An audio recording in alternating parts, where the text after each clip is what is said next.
যে ভাইগুলা কবরস্থানের দেখেন হয়তো তার আত্মীয় হবে, কাজ করতেছে বা ফুলের করতেছে, আজানের সময় সালামও দিলাম না।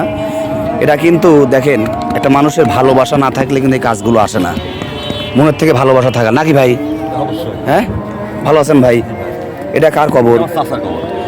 জীবনে দেখেন আমি কিন্তু বলতে চাইছিলাম না, মানে ভিডিও করতে চাইছিলাম না, ভাইকে অনুমতি ছাড়াই বলে এসেছি।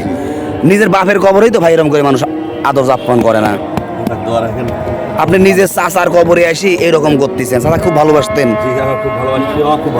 হ্যাঁ, সেও খুব ভালোবাসতো, আমিও খুব ভালোবাসি। বাসা কোথায় ভাই? গোবিন্দাতে আমার বাসা। সত্যি কথা বল, আমারও কিন্তু বাপ মাও আছে, আমার চাচাতো ভাইরা আছে। আমি কিন্তু এরকম খুব কম নজিরবিহীন দেখলাম আমার লাইফে, জীবনের প্রথম যে চাচার কবরে আসি। এটা কি আপনি ভাই? ইনারি বাবা? আসসালামু আলাইকুম ভাই। এই যে আপনারা দুইজন নিজের বাবার কবরে যে সুন্দর করে করতেছেন, বাবাকে অনেক ভালোবাসতেন তাই না? আমি তো একটাই ছেলে। আমি দোয়া করি আল্লাহ আপনার বাবার যত গুনাহ আছে সব মাফ করে দিয়ে জান্নাতের সর্বোচ্চ মর্যাদা দান করুক। কিন্তু আমার একটা প্রশ্ন ভাই, দেখেন আমার জীবনে সত্যি কথা, আপনি মাইন্ডে আমি অনুমতি ছাড়া ভিডিও লিখছি, কিছু মনে নিলেন না। আর এত ভালো লাগলে বলে ভিডিওটা আমি নিলাম। নিজের বাপের কবরেও কিন্তু ছেলে পেলে আসে না, আপনি নিজে তার একজন সন্তান। এটা আপনার স্বাস্থ্য ভাই যে কাজটা করতেছে, এটা আপনি কোন দৃষ্টিকোণে দেখতেছেন? এটাই তো আমার ভাই, আমার তো ভাই নেই, আমি তো একাই। এই জন্য বনাগান তার দৃষ্টিকোণ কি দৃষ্টিকোণ দেখতে এরকম প্রতি আমার হওয়া উচিত না? অবশ্যই। চাচা চাচাই, বাপ বাপি, একই একই জিনিস। ভাই আপনার ভালোবাসার কাছে আমরা পরাজিত ভাই। আজ আপনার ভালোবাসা সত্যি আমি আমার নিজেকে খুব প্রাউড ফিল মনে হলো। আমি গরুস্থানে মাঝে সাথে আসি। আপনারা কয় ভাই বোন? আপনার বাবা বেঁচে আছে? আমি আপনার বাবার জন্য দোয়া করলাম মনের থেকে। আযান পড়তেছে মাগরিবের সময়, মনের থেকে দোয়া করলাম। কিন্তু আপনার ভালোবাসা দেখে প্রতিটা মানুষের এই ভিডিও যত মানুষের কাছে যাবেন, এই ভাইয়ের ভালোবাসা আর এই ভাই দুইজন আপন চাচতো ভাই, ইনার বাবার কবর, ইনার চাচার কবর, দেখেন কি ভালোবাসা। চাচার কবর হচ্ছে নিজের বাড়ি করতেছে। ভাইকে অসংখ্য ধন্যবাদ। ভাইদের ভালোবাসার কাছে আমার হারিয়ে গেলাম। ভাইদের জন্য দোয়া করলাম আল্লাহ যেন দুই ভাইকেই একদম দুনিয়ার জন্য যতদিন বেঁচে থাকে হালালের উপর রাখে, ইনসাফের উপর রাখে এবং সম্পর্ক এভাবে ভালো থাকে।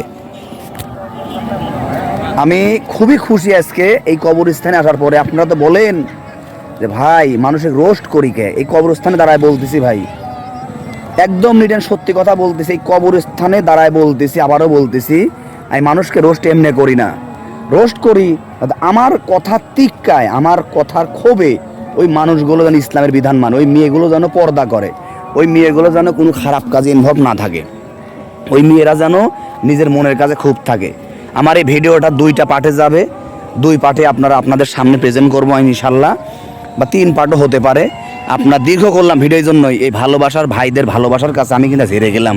গোটা চাচতো ভাই জাতি হেরে গেল। আমারও কিন্তু চাচতো ভাই ডায়রা আছে। আমার বিশ্বাস আমার বাবা মরলেও বা তার বাবা মরলে আমি হয়তো কবরের কাছে এভাবে সুন্দর করে যত্ন করে কবরকে এভাবে পরিপাটি করব না। আপনারা আমার পেজটা, আমার আইডিটা থেকে বেশি বেশি এই ভিডিওটা শেয়ার করো। আপনাদের কাছ থেকে আমি কিন্তু জীবনেও কোনো কাজের জন্য টাকা পয়সা চাই নাই। এই যে একটা কবরস্থানে আসছিলাম, এই ভিডিও যদি আপনি শেয়ার না করেন, আমি মনে করি আপনাদের মধ্যে কোনো ভালোবাসাই নাই, আপনাদের মধ্যে কোনো মরার ভয় নাই। এই যে একটা গরুস্থান, এটা কি গরুস্থান আপনারা জানেন না। এই গরুস্থানটা এমনই একটি গরুস্থান, মানুষের পাবনা সদরের মধ্যে নয়, পাবনা জেলার মধ্যে মানুষের আবেগ ভালোবাসা এত গরুস্থান। দেখেন পুকুরে পানিটা শুকায় গেছে, এই পুকুর অনেক গোসল করেছি আমি। এই যে পুকুর মাঠে কিন্তু অনেক খেলাধুলা করেছি, অনেক এলাকার আজকে কিছু মানুষদেরকে মিস করতে চাই। তার মধ্যে এই এলাকার বিপ্লব আঙ্কেল সহ, মুন্না আঙ্কেল সহ আরও অনেকে মানুষ ছিল, সবাইকে মিস করি। সবাই ধন্যবাদ। আমার পার্টটা 2 পার্টে যাবে। আসসালামু আলাইকুম রহমতুল্লাহ।